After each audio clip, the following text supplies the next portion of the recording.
할렐루야. 오늘 새벽 예배 자리에 나오신 성도님들을 주님의 이름으로 축복하고 환영합니다. 함께 시간 기도하며 예배의 자리로 나가도록 하겠습니다. 함께 기도하겠습니다. 하나님, 저에게 좋은 날 주시고 새 생명 주셔서 하나님께 예배하며 또 주님을 찬양하게 하시니 감사합니다. 오늘도 성령의 단비 우리의 심령 가운데 내리시사 우리 메마른 땅이 회복되는 역사가 있게 하여 주시옵소서. 주님 말씀하여 주시고 주님의 손길로 저희들을 만져 주시옵소서. 감사드리며 예수님 이름으로 기도하옵나이다. 아멘.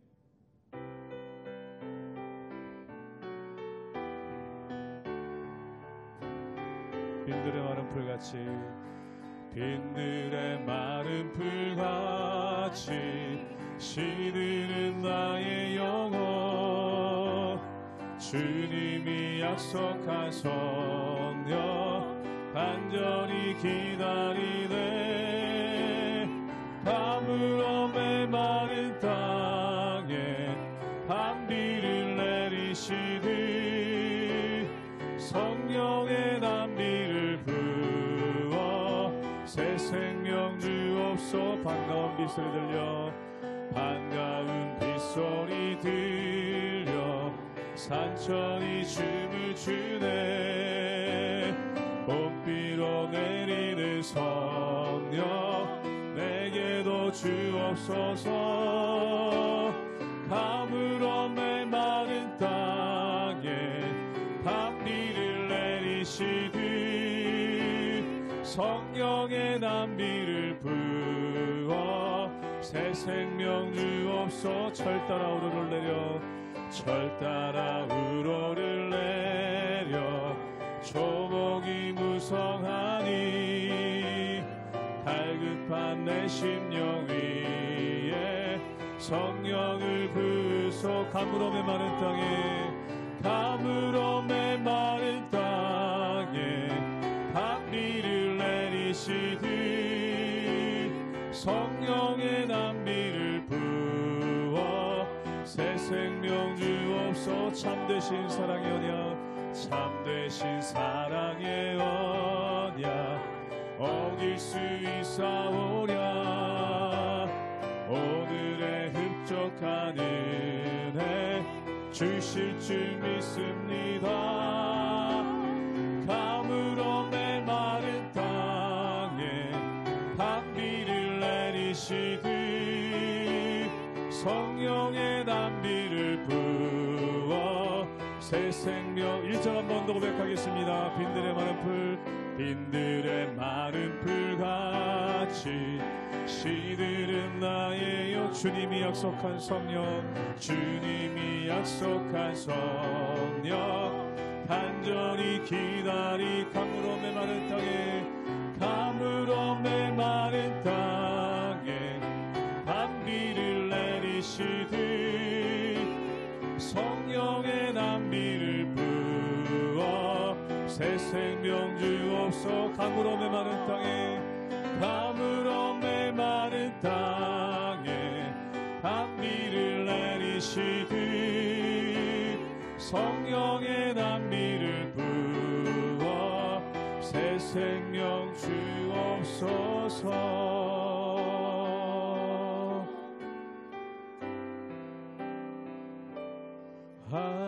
하늘에 나는 새로 주 손길 돌보시네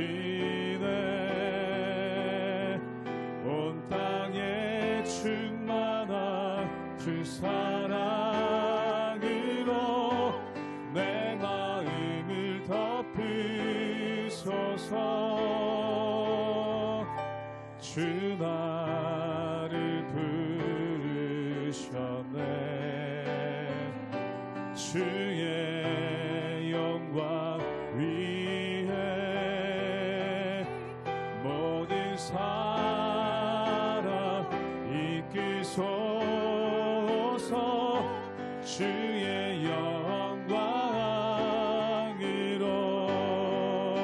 주 말씀 향하여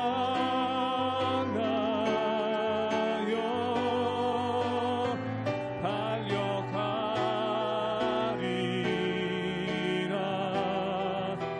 인도하니 는 성령으로 주 얼굴 향하여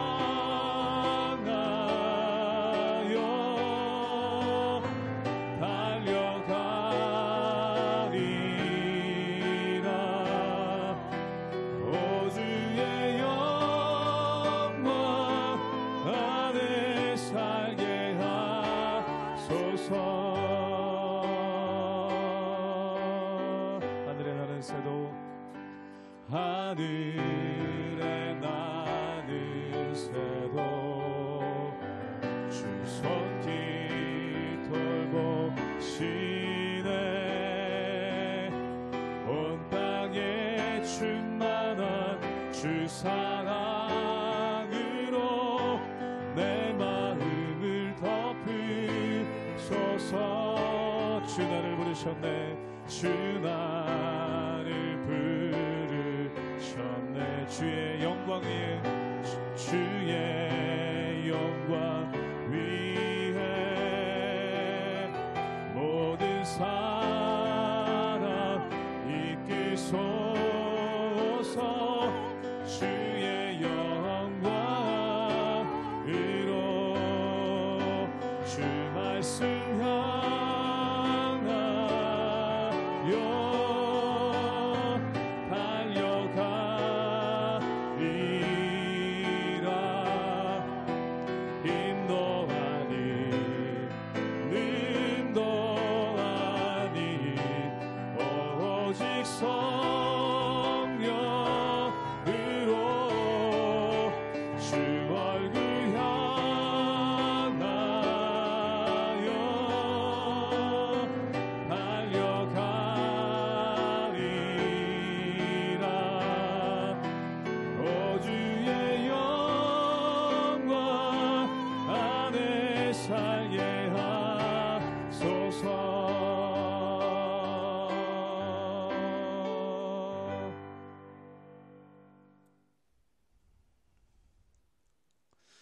할렐루야. 우리 하나님의 은혜와 평강이 우리 성도님들 삶 가운데 날마다 가득하시기를 주님의 이름으로 축원합니다. 오늘부터 우리가 오바댜서를 묵상하게 됩니다. 이 오바댜서는 구약 성경에 나오는 소선지서 중에 하나입니다. 그렇기 때문에 많은 성도님들께서 굉장히 생소하고 또한 그 내용이 무엇인지 잘 알지 못하는 경우가 많은 것을 보게 됩니다. 그런데 이 오바댜서에 대해서 한마디로 이야기한다면 에서에 대해서, 즉 에서의 후손들이 세운 에돔 왕국에 대한 말씀이 이 말씀의 내용인 것을 보게 됩니다.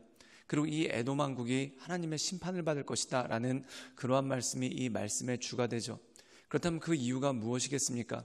이 에돔 왕국은 원래 이스라엘과 형제 나라입니다. 하나님께서도 이스라엘에게 당부하시기를 너희는 에돔을 선대하라 라고 말씀하셨죠. 그 이유가 뭐냐면 에돔은 야곱의 형인 에서가 그 후손들이 세운 왕국이기 때문에 결국 형제 나라이기 때문에 그렇습니다. 그래서 우리가 민수기 말씀에 보면은 이 이스라엘 백성들이 에돔 왕국을 지나가고자 했습니다. 그런데 에돔 왕국에서 거절하니까 에돔과 전쟁을 한 것이 아니라 피해가는 그러한 일들이 있었죠. 그런데 그럼에도 불구하고 이 에돔 왕국은 오히려 이스라엘을 멸시하고 또한 이스라엘이 바벨론의 공격을 받아 큰 어려움에 있었을 때 오히려 이 이스라엘을 더 힘들게 하고 어렵게 하는 그러한 모습이 그 가운데 있었던 것을 보게 됩니다. 즉 다시 말해서 형제로서의 신의를 지키지 않는 그런 모습이 그 가운데 있었기 때문에 하나님께서 에돔을 심판할 것이다 라는 말씀이 이 가운데 있는 것을 보게 됩니다. 사랑하는 여러분, 하나님은 어떤 분이십니까? 공평하신 하나님이죠. 우리가 일시적으로 보기에는 세상이 불공평한 것 같지만 결국 그 모든 일 가운데 역사하시는 하나님의 역사가 있고 또한 하나님께서 일하시는 그 많은 것들이 있는 것을 보게 됩니다. 그러므로 우리가 이 세상 살아가는 동안 하나님의 살아계심과 또한 그분의 일하심을 바라보며 하나님의 은혜 가운데 날마다 승리하며 나가시는 우리 모든 성도님들 되시기를 주님의 이름으로 축원합니다. 오바댜 1장 1절에서 14절 말씀입니다. 오바댜의 묵시라. 주 여호와께서 에돔에 대하여 이와 같이 말씀하시니라. 우리가 여호와께로 말미암아 소식을 들었나니 곧 사자가 나라들 가운데 보내심을 받고 이르기를 너희는 일어날지어다. 우리가 일어나서 그와 싸우자 하는 것이니라. 보라, 내가 너를 나라들 가운데 매우 작게 하였으므로 내가 크게 멸시를 받느니라. 너의 마음의 교만이 너를 속였도다. 바위 틈에 거주하며 높은 곳에 사는 자여, 내가 마음에 이르기를 누가 능히 나를 땅에 끌어내리겠느냐 하니, 내가 독수리처럼 높이 오르며 별 사이에 깃들일지라도 내가 거기에서 너를 끌어내리리라. 여호와의 말씀이니라. 혹시 도둑이 내게 이르렀으며 강도가 밤중에 내게 이르렀을지라도 만족할 만큼 훔치면 그치지 아니하였겠느냐. 혹시 포도를 따는 자가 내게 이르렀을지라도 그것을 얼마쯤 남기지 아니하였겠느냐. 내가 어찌 그리 망하였는고. 에서가 어찌 그리 수탈되었으며 그 감춘 보물이 어찌 그리 빼앗겼는고. 너와 약조한 모든 자들이 다 너를 쫓아 변경에 이르게 하며 너와 화목하던 자들이 너를 속여 이기며 내 먹을 것을 먹는 자들이 내 아래에 함정을 파니 내 마음에 지각이 없음이로다. 여호와의 말씀이니라. 그날에 내가 에돔에서 지혜 있는 자를 멸하며 에서의 산에서 지각 있는 자를 멸하지 아니하겠느냐. 드마나 내 용사들이 놀랄 것이라. 이로 말미암아 에서의 산에 있는 사람은 다 죽임을 당하여 멸절되리라. 내가 내 형제 야곱에게 행한 포악으로 말미암아 부끄러움을 당하고 영원히 멸절되리라. 내가 멀리 섰던 날 곧 이방인이 그의 재물을 빼앗아가며 외국인이 그의 성문에 들어가서 예루살렘을 얻기 위하여 제비 뽑던 날에 너도 그들 중 한 사람 같았느니라. 내가 형제의 날 곧 그 재앙의 날에 방관할 것이 아니며 유다 자손이 패망하는 날에 기뻐할 것이 아니며 그 고난의 날에 내가 입을 크게 벌릴 것이 아니며 내 백성이 환난을 당하는 날에 내가 그 성문에 들어가지 않을 것이며 환난을 당하는 날에 내가 그 고난을 방관하지 않을 것이며 환난을 당하는 날에 내가 그 재물에 손을 대지 않을 것이며 내 거리에 서서 그 도망하는 자를 막지 않을 것이며 고난의 날에 그 남은 자를 원수에게 넘기지 않을 것이니라. 오늘 말씀 가운데 보면은 이 오바댜서는 에돔 왕국에 대한 하나님의 말씀이 기록된 것을 보게 됩니다. 근데 오늘 말씀 가운데 보면은 1장부터 이 에돔 왕국을 꾸짖으시는 하나님의 모습이 나오죠. 그다음 이 에돔 왕국이 하나님으로부터 꾸짖음을 받은 이유가 무엇이겠습니까? 우리 함께 오바댜 1장 3절의 말씀을 읽도록 하겠습니다. 제가 읽겠습니다. 너의 마음의 교만이 너를 속였도다. 바위 틈에 거주하며 높은 곳에 사는 자여, 내 마음에 이르기를 누가 능히 나를 땅에 끌어내겠느냐 하니, 오늘 말씀 가운데 보면은 너희의 마음이 교만하다는 것입니다. 단지 교만하다는 것이 잘난 척할 뿐만 아니라 이 교만으로 말미암아 스스로를 속이게 되는 그러한 일이 있었다는 것이죠. 이 에돔 왕국이 위치한 것은 우리가 지금 유적지로 잘 알려진 페트라, 즉 반석이라는 곳이 바로 이 지역입니다. 이곳에는 굉장히 암석이 많고 또한 지역이 굉장히 험합니다. 그래서 그 안에 거주하는 사람들은 상대적으로 쉽게 그곳을 지킬 수 있고, 또한 밖에서 침략해오는 사람들은 굉장히 많은 어려움을 겪게 되죠. 그렇기 때문에 이 에돔 왕국은 많은 열강들, 특별히 많은 제국들이 특별히 이 에돔을 치지 않았던 것을 보게 됩니다. 그 이유가 뭐냐면 치는 것이 어렵고 또한 친다고 해도 마땅히 얻을 것이 없기 때문에 이 에돔 왕국 근처는 그냥 지나가는 경우가 많았다는 거죠. 그런데 이것이 에돔의 교만이 되었다는 겁니다. 그렇기 때문에 이 에돔은 스스로를 강한 자로 여기고, 또한 이것이 그들의 마음의 교만이 되는 그러한 모습이 그 가운데 있었죠. 그래서 그들 마음 가운데 일종의 확신이 있었다는 겁니다. 그것이 뭐냐면 우리는 험한 지형에 있기 때문에 어떤 적들이 와도 우리는 안전할 것이다. 사랑하는 여러분, 그들이 스스로 우리가 안전할 것이다 라고 느꼈다면 그것을 통해 하나님께 감사해야 되지 않겠습니까? 겸손한 마음으로 가지고 가야 되죠. 그런데 이것이 교만해졌다는 겁니다. 그 교만이 극에 달했기 때문에 마치 자기들이 강한 것처럼, 또한 자신들의 힘으로 외적들을 이기는 것처럼 그렇게 생각을 했다는 것이죠. 이것이 그들의 교만이었다는 겁니다. 또한 그들의 교만은 이것에서 그치지 않습니다. 우리 함께 오바댜 1장 10절의 말씀을 읽도록 하겠습니다. 제가 읽겠습니다. 내가 내 형제 야곱에게 행한 포악으로 말미암아 부끄러움을 당하고 영원히 멸절되리라. 오늘 말씀 가운데 보면은 그들이 교만함을 가지고 어떤 일을 벌였냐면 이스라엘에 대해서 포악을 행했다는 것이죠. 이 당시에 이스라엘, 즉 남유다 왕국은 바벨론으로부터 많은 공격을 당했습니다. 그리고 그 공격을 피해서 많은 사람들이 에돔 지역으로 피난을 가는 그러한 일들이 있었죠. 그런데 이 형제의 나라인 이스라엘을 에돔이 선대한 것이 아니라 오히려 피난 오는 사람들을 더 괴롭히고, 또한 그들을 힘들게 해서 그들을 착취하고, 또한 그들의 힘듦은 더 가중시키는 그러한 일들이 더 많았다는 것입니다. 또한 바벨론의 공격을 받고 황폐화되고, 또한 허점이 있는 유다 왕국에 오히려 에돔 사람들이 들어가서 이 이스라엘 사람들을 괴롭히는 그러한 일들이 있었죠. 하나님께서 이것을 기뻐하시지 않는 그 모습이 그 가운데 있었던 것을 보게 됩니다. 사랑하는 여러분, 우리가 흔히 얘기할 때 강약, 약강이란 말이 있습니다. 강한 사람한테는 약하게 굴고, 또한 약한 사람에게는 강하게 굴어서 그들을 괴롭히고 힘들게 하는 그러한 일들이 그 가운데 있다는 거죠. 바로 이 에돔이라는 나라가 전형적인 그 모습이었다는 것입니다. 즉, 강한 적들에게는 꼼짝도 못하지만 약한 이스라엘에게 대해서는, 특별히 이 이스라엘이 외적의 침입을 받아 약해졌을 때 오히려 더 그들을 괴롭히고 더 힘들게 하는 것들이 많았다는 거죠. 하나님께서 이것에 대해서 심판할 것이다 라는 말씀이 이 가운데 있는 것을 보게 됩니다. 사랑하는 여러분, 이 말씀을 통해 우리를 돌아봐야 될 필요가 있습니다. 그것이 뭐냐면, 나는 약한 자에게 강하게 굴고 있지 않는가? 또한 나의 강함을 교만함으로 살아가면서 약한 이들을 어렵게 하고 있지 않는가? 이것을 돌아봐야 될 필요가 있는 것이죠. 그러므로 사랑하는 여러분, 하나님은 모든 왕의 왕이 되십니다. 또한 하나님은 심판자가 되신다는 거죠.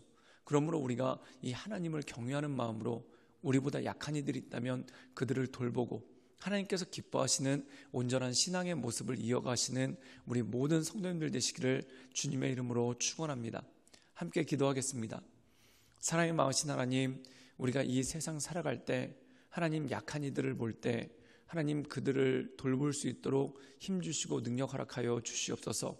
하나님, 누군가에게는 강함을 주시고 누군가에게 약함을 주신 이유가 강한 자로 약한 자를 도와 평균을 이루게 하려 하심이라 말씀하셨사오니, 우리가 그 말씀에 따라 온전함으로 나갈 수 있도록 주님 이끌어 주시옵소서.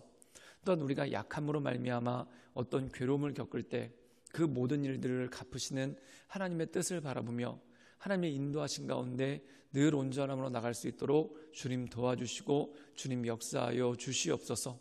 주님께 모든 걸 부탁드리오며 살아서 역사하시는 주 예수 그리스도의 이름으로 감사하며 기도드리옵나이다. 아멘.